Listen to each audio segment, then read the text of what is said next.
We now come to the Leader of the SNP, Ian Blackford. Thank you, Mr Speaker. And can I associate myself with the remarks of the Prime Minister on the murder of David Amess a year ago, and thoughts and prayers very much with Julia and his family. And of course, we think very much of those in Crestla that have been caught up in the terrible tragedy there as well. I would have hoped that if the Prime Minister is making public spending commitments today, that she would have said that those that rely on social security benefits will get their benefits uprated in line with inflation. Mr Speaker, when the Prime Minister last stood at the dispatch box, the average 2-year fixed-rate mortgage stood at 4.5%. They are now at 6.5% and rising, hitting average families with an extra £450 a month in mortgage payments every single month over and above what they were paying. 37 days into the job, this is literally the cost of the Prime Minister's incompetence. It is the price households are paying, and all because of the Chancellor that she chose. Will she now give up her desperate plan to save her Chancellor's skin by scapegoating the Governor of the Bank of England?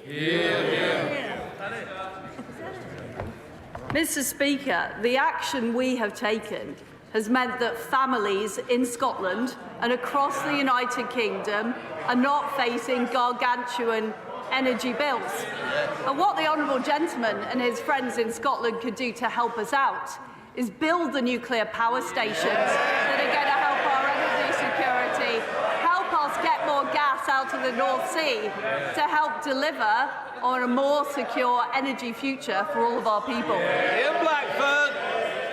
Mr Speaker, if she wants to ask us questions, we can swap places. But, you know, the reality is, Mr Speaker, that the Prime Minister is ignoring the damage of the chaos of the mini-budget. She is worrying about saving the Chancellor's job. But many families are now worried, not just about heating their homes, but keeping their homes, Prime Minister. The scale of this Tory crisis is frightening. 100,000 households a month are up for mortgage renewals. People can't afford to pay an extra £4,500 a year in interest, and plenty are already falling behind. The Prime Minister and her Chancellor have completely lost control.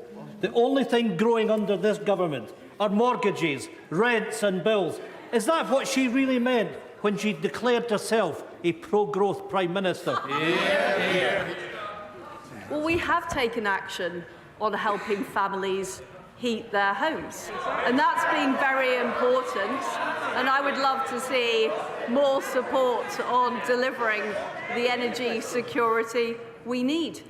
Interest rates are rising globally. That is a fact. And interest rates are a decision for the Independent Bank of England. But I want to do all I can to help families across Britain. But the way we're going to help them is by delivering economic growth, by making sure we have the jobs and opportunities in Scotland and right across the UK. And what independent forecasters have shown is that following our intervention, economic growth is going to be higher than it would have been if we hadn't acted. And that is vitally important for the jobs, the opportunities and the livelihoods, and helping make sure people are able to put food on the table.